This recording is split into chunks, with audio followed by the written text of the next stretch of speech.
Assalamualaikum warahmatullahi wabarakatuh. Salam kepo. Sahabat kepo sekalian, seperti kita ketahui bersama, tunjangan profesi guru adalah sesuatu yang sangat dinantikan oleh para pendidik, terutama di saat-saat masa seperti sekarang ini. Dalam proses pembayaran tunjangan profesi banyak ketentuan dan syarat yang harus dipenuhi sesuai dengan perundang-undangan dan peraturan yang berlaku saat ini tentunya. Proses pembayaran tunjangan profesi yang tidak sesuai dengan aturan dan undang-undang yang berlaku pada saat ini tentu akan menyebabkan proses pembayarannya itu jadi tidak sah karena tidak memiliki dasar hukum yang ada.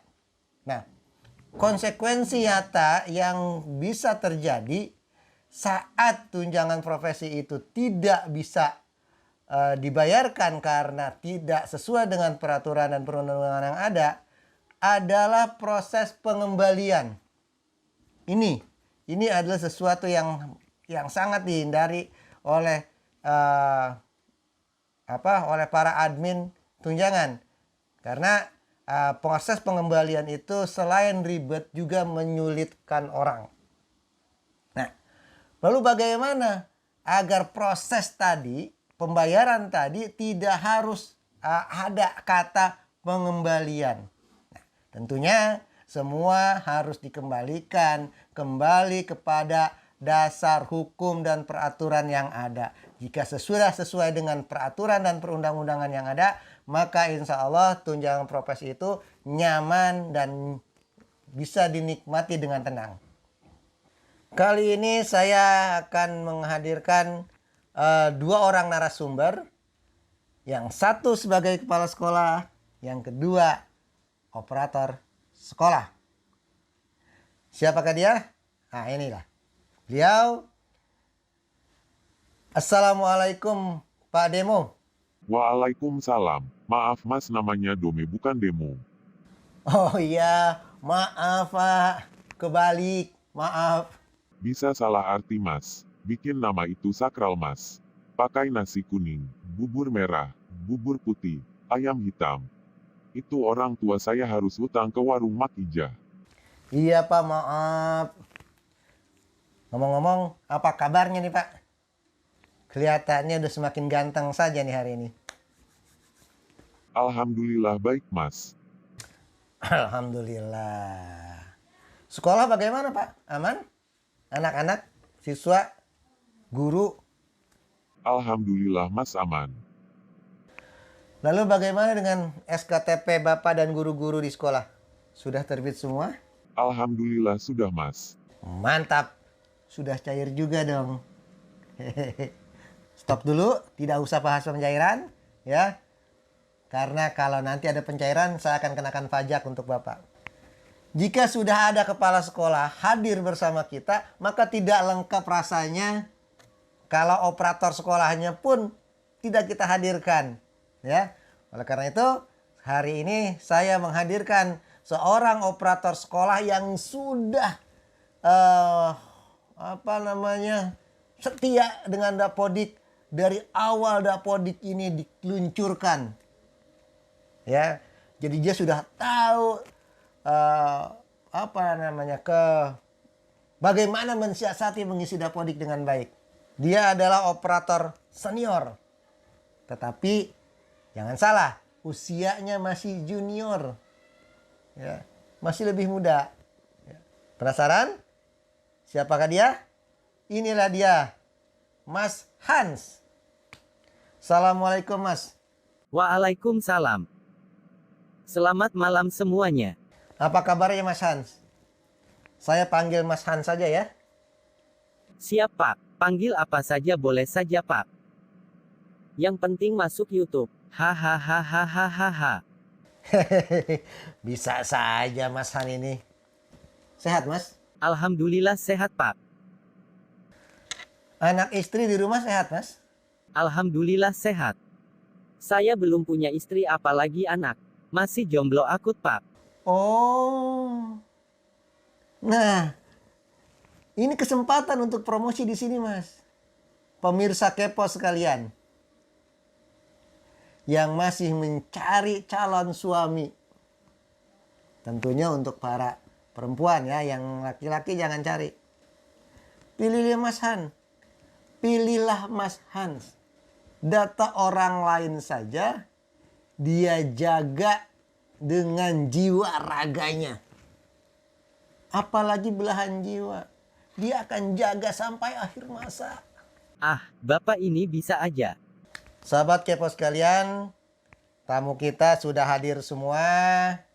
Mari kita gali apa sih yang masih menjadi beban buat mereka saat SKTP itu sudah terbit. Yang pertama saya akan ke Pak Demo dulu. Ke Pak Dome lebih dulu ya. Karena menghormati orang tua hukumnya wajib. Pak Dome, apa sih sebenarnya SKTP itu? Begini Mas. SKTP itu bagi kami adalah tunjangan yang wajib diterima oleh guru yang sudah mengajar dengan baik di sekolah. Tentu saja, saat mereka sudah menunaikan kewajibannya. Apakah syarat tertentu yang harus dipenuhi agar SKTP bisa terbit, Pak? Kewajiban guru adalah mengajar. Maka setelah mereka mengajar tentunya harus mendapatkan haknya, yaitu tunjangannya. Apakah ada syarat tertentu yang harus dipenuhi agar SKTP bisa terbit, Pak? Apakah cukup hanya dengan mengajar begitu saja, Pak? Ya tidak Mas, guru harus mengajar yang sesuai dengan keahlian si guru tentunya. Itu mungkin yang sering disebut dengan linier ya, Pak ya? Betul Mas, linier, sesuai dengan Permendikbud 16 tahun 2018. Selain masalah linier, masih adakah syarat yang lainnya, Pak? Masih ada Mas, harus 24 jam minimal tatap muka. Status kepegawaiannya harus guru tetap, bukan honor sekolah. Oh iya, benar juga. Saya pernah baca di dalam Undang-Undang Guru dan Dosen tahun 2005 kalau tidak salah. Dan peraturan pemerintah itu ya. Juga disebutkan begitu.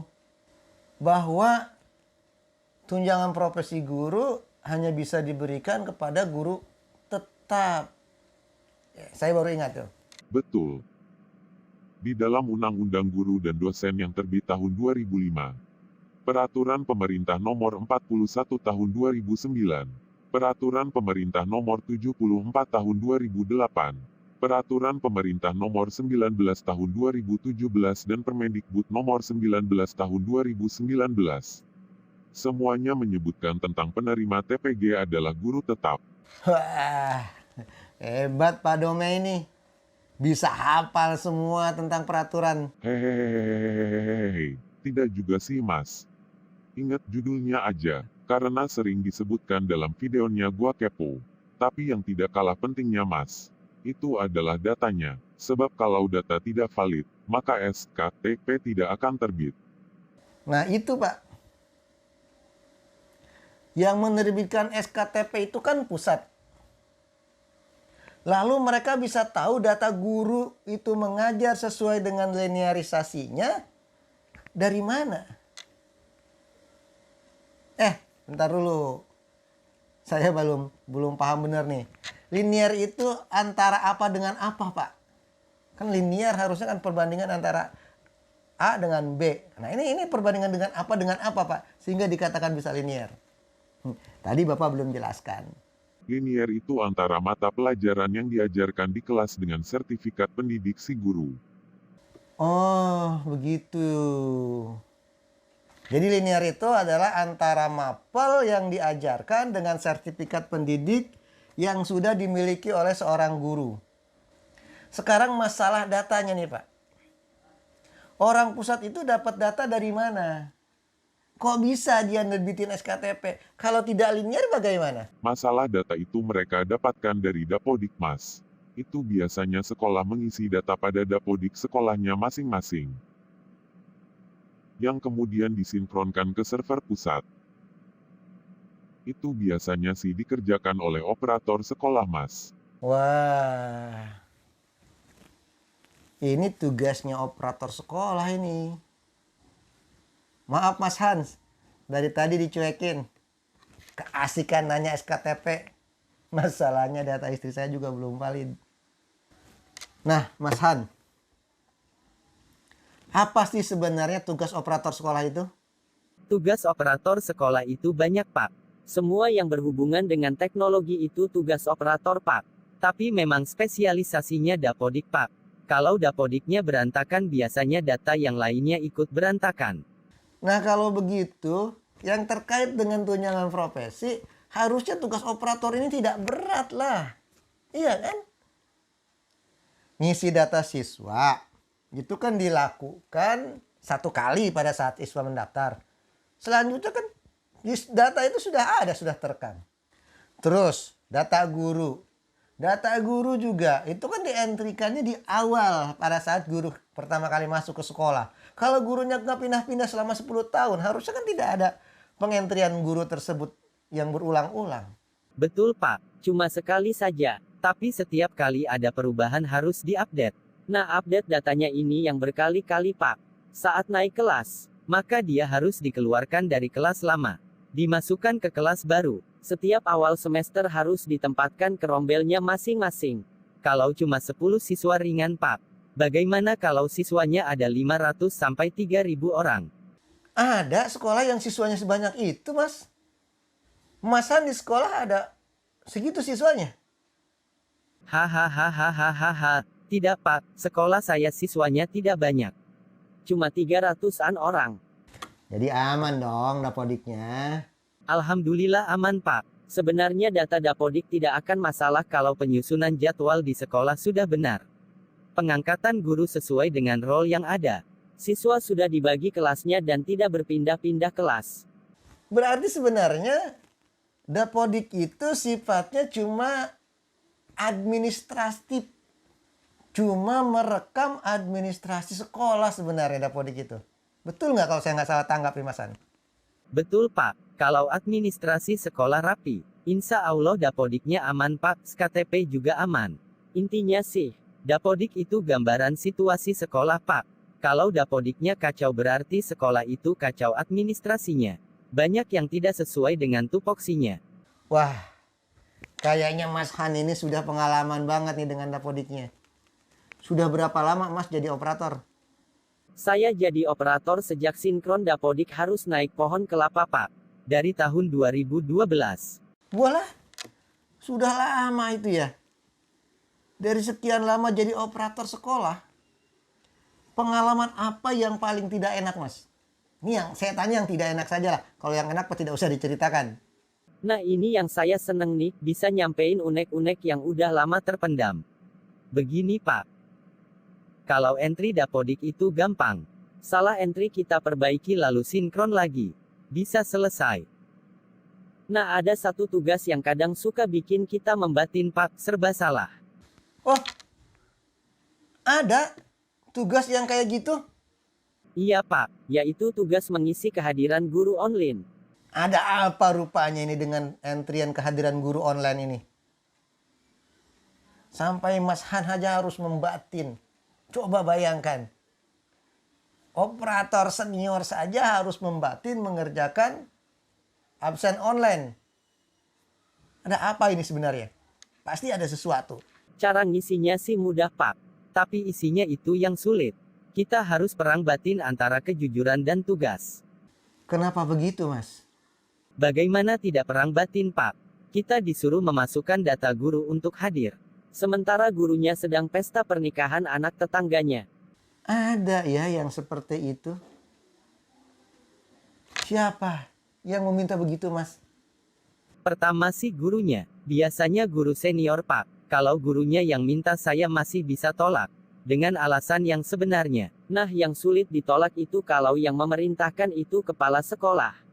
Mau bagaimana kita? Tidak dilaksanakan maka pekerjaan kita terancam. Dikerjakan kita takut dosa. Kan kita jadi bohong. Yang celakanya, Pak, dengan kebohongan itu ada kerugian negara untuk membayar SKTP-nya. Oh, begitu ya. Iya, ya. Ini sudah berhubungan dengan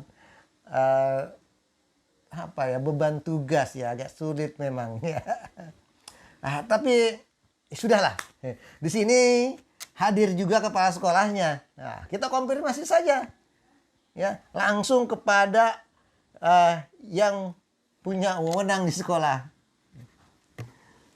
Pak Dome, bener nggak sih apa yang dikatakan Mas Han tadi? Apa iya? Ini Pak Dome sebagai kepala sekolah suka seperti itu. Jadi begini Mas.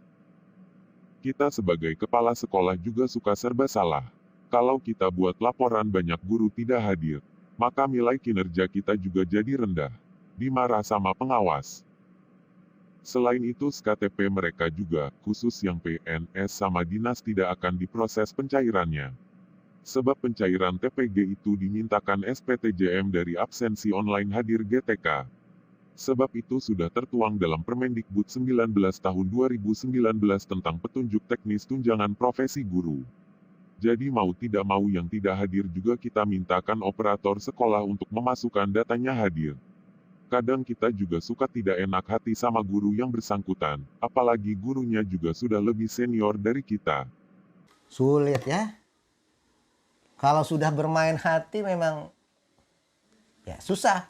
Adanya enak dan tidak enak, nyaman ya tidak nyaman, suka tidak suka, itulah hati. Kenapa tidak pakai alat pencatat kehadiran otomatis saja, Pak? Seperti fingerprint misalnya, itu kan mencatat kehadiran guru secara lebih real dan tentunya adil. Guru datang, cetak, kecatat hadirannya, tidak datang ya nggak bisa pakai nggak bisa pinjam tangan orang. Nah itu lebih fair gitu. Sehingga kepala sekolah ya memang kalau nggak hadir ya ini paling juga nanti dapat teguran lagi dari pengawas. Tapi ya real. Gitu. Operator sekolah tidak harus membatin. Ya, tidak harus ada dusta di antara kita. Sudah mau sih Mas. Tahun lalu memang dana BOS membolehkan digunakan untuk membeli fingerprint. Tapi kami masih ragu, mesin yang mana yang bisa koneksi dengan hadir GTK. Sebab kalau saya lihat katalog mesin absensi banyak sekali macamnya. Dan banyak juga yang klaim bisa terkoneksi dengan hadir GTK-nya Kemdikbud. Tetapi kenyataannya mesinnya tidak bisa terkoneksi sama sekali. Banyak sekolah yang sudah membeli akhirnya mubazir, tidak bisa digunakan. Kira-kira Pak, kalau saya tunjukkan produk mesin absensi, Pak Dome mau pakai enggak? Silakan Mas, saya memang sedang mencari, agar kami juga terbebas dari rasa tidak nyaman. Bener Pak. Biar saya tidak selalu was-was karena takut dosa. Pencairan SKTP tidak merasakan nikmatnya, tapi was-wasnya sepanjang masa. Kebetulan, tadi pagi saya ketitipan mesin ini. Nah, mesin ini, ya. Ini produk mesin absensi pencatat kehadiran canggih. Ingat sahabat kepo, ya. Tidak hanya untuk Pak Dome, untuk sahabat kepo juga. Namanya Geisha. Ingat, Geisha bukan Geisha. Ya, bukan Geisha. Ini Geisha. Merek ini sudah terbukti dapat diandalkan karena sudah banyak sekolah yang menggunakan di beberapa kabupaten kota di Indonesia tentunya. Ya. Jadi saya yakin produknya sudah terverifikasi. Apa kelebihannya merek ini dengan merek-merek yang lainnya? Selain merek ini sudah banyak digunakan dan terbukti bisa sinkron dengan hadir GTK, di sisi operator sekolah tentunya enak, tidak harus lagi entry data online. Satu guru per hari pulang pergi. Ya. Kalau kerjaannya dikerjakan tiap hari ringan. Tapi kadang-kadang ada operator sekolah ngisinya dirapel 1 bulan. Nah, kalau gurunya cuma 6 ringan. Kalau gurunya ada 100, nah, ringan, ditinggalin. Nah, dengan mesin ini, jika sudah menggunakan mesin ini, ya, operator cukup melakukan sinkron datanya setiap sore. Sinkron bisa dilakukan juga 2 hari sekali. Bisa juga 3 hari sekali. Bisa juga 4 hari sekali. Bisa juga seminggu sekali. Kalau memang tidak ada sinyal, bisa dilakukan tiap bulan sekali. Kalau jarak sinyal masih jauh, bisa dilakukan 3 bulan sekali.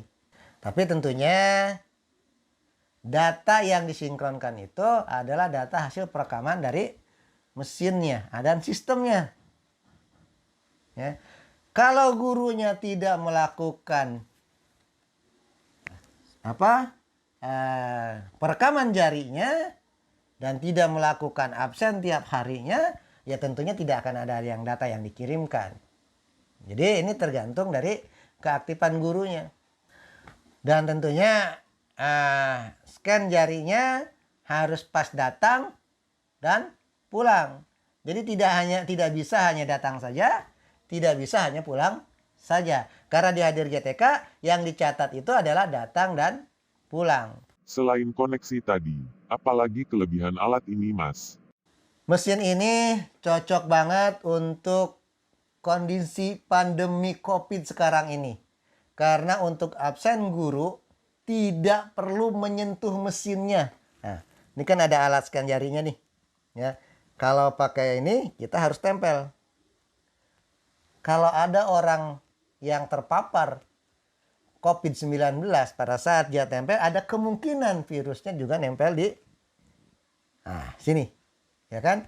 Ada orang lain yang masuk. Yes, nanti akan terkena. Nah, mesin ini sudah mengatasi itu, sudah mengantisipasi itu. Jadi, dia tidak perlu menempelkan ini ke jarinya di sini, cukup dengan melambaikan tangan saja. Jarak sekitar 5 cm atau 10 cm. Ya, di depan ini. Jadi cukup melambaikan tangan saja. Ini sudah bisa mengenali identitas masing-masing. Ya. Yang kedua, mesin ini juga sudah dilengkapi dengan baterai internal. Jadi bagi daerah-daerah yang sering listriknya biar pret, ya, hidup mati, ya. Nah ini sangat cocok karena pada saat pagi dia isi cas baterainya, semua guru absen, pulangnya listrik masih belum nyala, maka bisa digunakan baterai. Tapi pada saat mati lampu tentunya dimatikan dulu. Matikan, nanti sore pas mau pulang hidupkan. Tinggal absen jari. Tampilan mesinnya bisa kita lihat, ya, cukup elegan. Menu-menu untuk mengoperasionalkan mesin ini juga sangat mudah dipahami. Ya, kalau guru tentunya nggak perlu macam-macam, cukup. Nah, operator sekolah ini biasanya yang pertama yang setting, mereka pasti akan mudah memahami. Ya, di mesin ini juga bisa diatur bunyi bel. Ya, kapan dia pulang, kapan harus masuk. Ya. Jadi bel masuk jam berapa? Setting. Bel pulang jam berapa? Setting. Sehingga ya memudahkan untuk mengingatkan. Wah, mantep nih, Pak. Kalau dari segi teknisnya bagaimana, Pak? Mesin ini dengan aplikasinya itu dapat terhubung dengan Dapodik dan Hadir GTK. Karena pada saat proses pemetaan awal, ini harus menggunakan data Dapodik yang disiapkan di Hadir GTK. Dapat menampung lebih dari 1000 user. Coba bayangkan. Jadi kalau ada guru jumlahnya 1000, ini bisa masuk semua. Dapat terkoneksi dengan laptop dengan menggunakan kabel UTP. Ini tambahan lagi dari sisi aplikasinya. Ya. Di dalam aplikasi GESA Online sudah tersedia laporan kehadiran tiap guru. Nah, itu dia. Jadi kurang apa lagi? Ya. Dengan alat ini, ya, kegalauan operator sekolah, beban kepala sekolah, rasa tidak enak tadi akan bisa dikurangi. Tapi sulit gak, Pak, penggunaannya? Misalnya seperti merekam sidik jarinya dan proses-proses lainnya. Menarik nih. Bagaimana dengan harganya? Aduh, mohon maaf Pak Domi. Kalau harga sebaiknya Pak Dome langsung berhubungan dengan vendornya saja ya. Nanti di link video akan saya sertakan. Bagaimana dengan dukungan aplikasinya dan servernya, Pak? Untuk aplikasi, sepertinya aplikasi online mereka lebih lengkap dari Hadir GTK. Tetapi untuk SPTJM masih bisa di-download di Hadir GTK. Selain itu, Geisa tidak terpaku dengan satu merek saja. Banyak merek mesin yang disupport. Ini dari sisi aplikasinya. Aplikasi Geisa sudah bisa kompatibel dengan lebih dari 40 macam merek fingerprint ya. Nah, listnya monggo lah nanti dihubungi langsung vendornya saja ya. Untuk lebih lengkapnya silahkan hubungi distributornya pada deskripsi video. Nanti akan saya sematkan linknya ya, alamat dan nomor teleponnya. Aplikasi Geisa ini sudah kompatibel dengan 40 merek fingerprint ya. Semua seri, karena tim Geisa memiliki lead bank yang selalu dikembangkan setiap hari. Nah, ini dari sisi aplikasinya. Untuk lebih lengkapnya, monggo lah silakan hubungi saja langsung distributornya ya. Pada deskripsi video nanti akan saya sematkan linknya. Wah bagus nih mas, boleh saya pesan mas? Bagus memang Pak, tapi pesannya jangan ke saya. Langsung saja nanti ke distributor resminya. Bagus sih, Pak. Kira-kira kepala sekolah mau beli tidak ya? Bagaimana Pak Domi? Apakah bisa menjadi pencegah dilema hati karena kehadiran guru? Bagaimana Mas Han? Semoga bisa jadi solusi untuk mencegah was-was sepanjang masa. Bagus mas, saya mau beli. Jadi SKTP tidak perlu lagi membuat was-was hati. Pak Dome, Mas Han, terima kasih sudah mau hadir berbagi was-wasnya. Semoga ke depan tidak was-was lagi ya. Dan semoga selalu lancar SKTP-nya. Sampai jumpa lagi di lain kesempatan. Jangan sungkan untuk curhat seputar SKTP. Mohon maaf jika ada kesalahan. Wassalamualaikum warahmatullahi wabarakatuh. Salam kepo.